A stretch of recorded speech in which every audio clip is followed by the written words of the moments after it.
Gymnastics picks up steam on day one. The men go station to station in the team final. Canada checks in as the challenger for the first time in Games history. Captain Richard Ikeda desires a different destination. Oh, definitely. I mean, we're coming in here just aiming for gold. That's it. Australia figures to travel coach in this one, but Phillipe, Rizzo and Damian Istria are clearly first-class competitors. Meantime, England swings into Manchester on a ticket to ride purchased in Malaysia.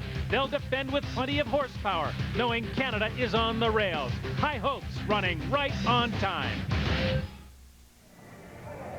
6 stations or apparatus for the men on this stage. The Greater Manchester Exhibition Centre, henceforth known as GMEX. Until a few years ago, this was the train station for this city. Pleased to be joined by the 1994 Commonwealth Games champion Stella Ume. And you know what, Stella, the Canadian men are trying to get back what they lost 4 years ago, this gold medal, and can they do it?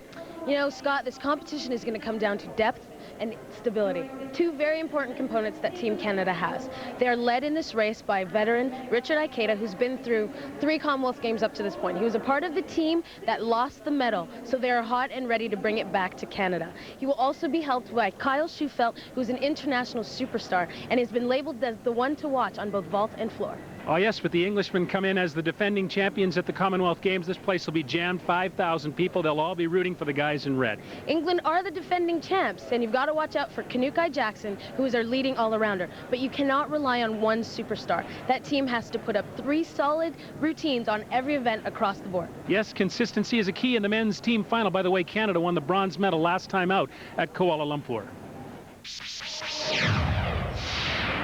They are big news at GMEX following their victory in Malaysia 4 years ago. England's pride, Captain Craig Heap's image on countless billboards around Manchester. And the English begin on floor X with 24-year-old star Kanukai Jackson of London. Kanukai opens with a beautiful Super E, a full twisting double layup. He moves into a second pass, which we are going to see a lot of tonight.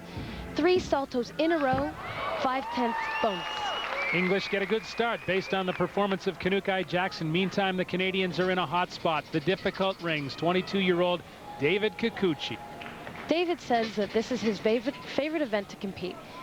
He's got great lines and impeccable form, and he does a whole bunch of strength elements connected together because men are getting a lot of bonus for these connections. His home is Fall River, Nova Scotia, and Kikuchi has Canada in it in the early going. The same fate does not befall Australia. They go to the pommel horse, and this is Damian Istria. Damian's one of the country's leading all-arounders. He opens with some really nice Russians on the end into some traveling Russians. His shoulders are a little bit low, and he comes off the pommels. That's definitely going to affect the score. And the score of the team. They are forced to keep a score in the 7s. Big vault now for 22-year-old Kyle Shewfelt of Calgary. Kyle opens with the Yurchenko 2.5 twist and absolutely stunning landing. He competes for the Altador Gymnastics Club, is coached by Kelly Manjak, and there's just no question that Kyle Shewfelt is world-class on 2 events, this and the floor exercise. Have another look at this vault. Kyle's approach to the vault is wonderful. He's got great placement on the beatboard. His hands are impeccably placed on the table. He blocks, opens up, sees his landing, and puts it in. Early mark of the meet, 9.625 in the vault, but England counters on the pommel horse with a veteran of the Commonwealth Games, Ross Brewer. Ross is doing whatever he can in this very difficult pommels routine to stay on the pommels because he knows his country would have to count a fall done by Craig Heap earlier. He did a great job fighting through that routine. Great score, 9.35, almost unheard of on the pommel horse. Canada consistent through 3 events, 3 Commonwealth Games for Richard Ikeda on the parallel bars, where he has medaled before. Rich doesn't have a whole lot of difficulty packed into his start value, but he's got impeccable lines and impeccable form, and you can never fault him for doing that. English had big skills. Kanukai Jackson explodes on the vault. He comes out with a huge double front. Huge vault, takes 1 step on the landing, but he knows it's great. 9.525. Move to the 4th rotation, and Alexander Jeltov, who won a silver medal at the World Championships on the high bar in 1999. Alexander owns this event. He swings through it like butter. He's impeccable, and he's a world-class athlete. He moves into stoop, into an immediate Healy endo, into some eagle grips, and that is an E for the men. He sets up with a huge dismount and lands full out, laid out, puts the landing in. Born in Soviet Georgia, he now anchors Canada. The gap is less than 9/10 with 2 events to go. And Kyle Shewfelt of Calgary, Alberta has the credentials to close in for Team Canada on floor exercise. That's when the team final continues. The men's team gymnastics final moves to rotation number 5 of 6. Canada forced to catch up to England. They do so on the floor exercise, and this is Alexander Jeltov. Alexander came into this competition in top form, looking great.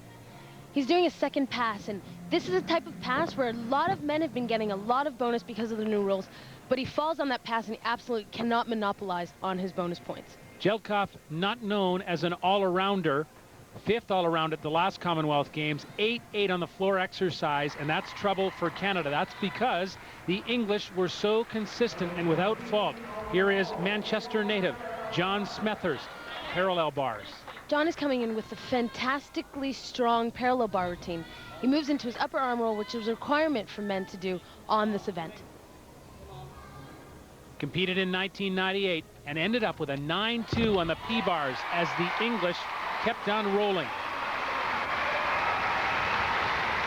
The Australians were plagued by early trouble and inconsistency, but they did have a few highlights, like the high bar routine of Phillipe Rizzo, a silver medalist at the most recent World Championships. Phillipe just completed a combination which has become increasingly popular with the new code, and he styled it out with a beautiful sky-high depth. Philippe's got impeccable lines. He's winding up for his dismount. He skies it with a double-double, plants the landing.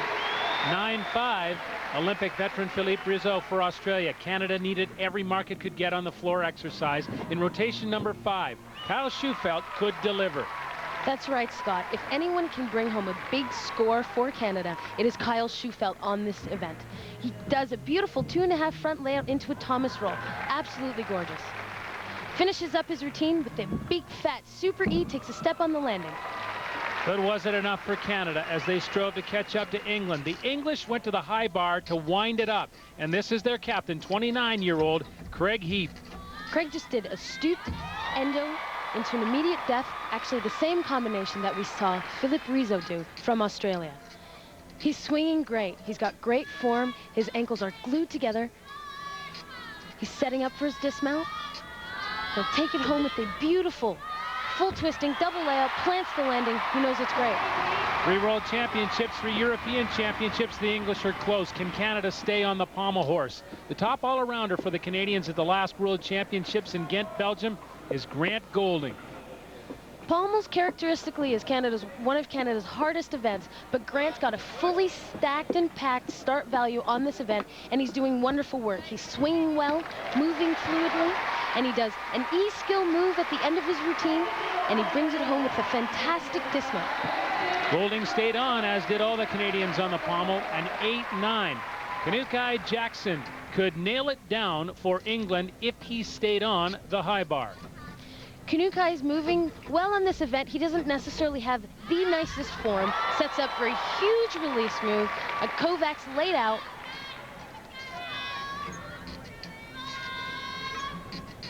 He moves into a stooped endo, the same combination that we saw Craig Heap, his teammate, and Phillipe Rizzo from Australia do.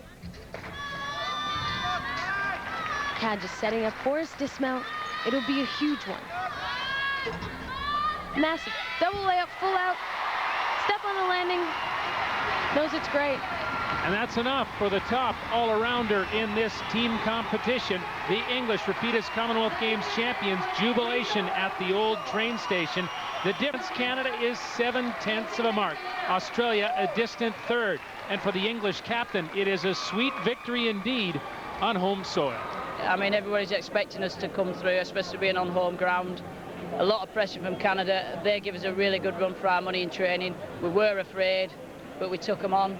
And sorry guys, try again in another 4 years.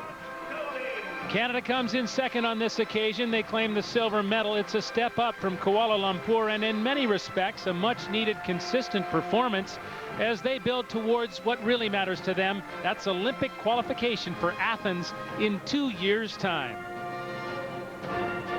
You just came in here and, you know, we did our job. We all came and hit our routines. I think we had no counting falls today, which was great. That's why we wanted to come in here and do our job. And, you know, the rest is in the judges' hands. And, you know, silver is, it's great. I mean, like, last time we were third, second, you know, it's a great feeling today.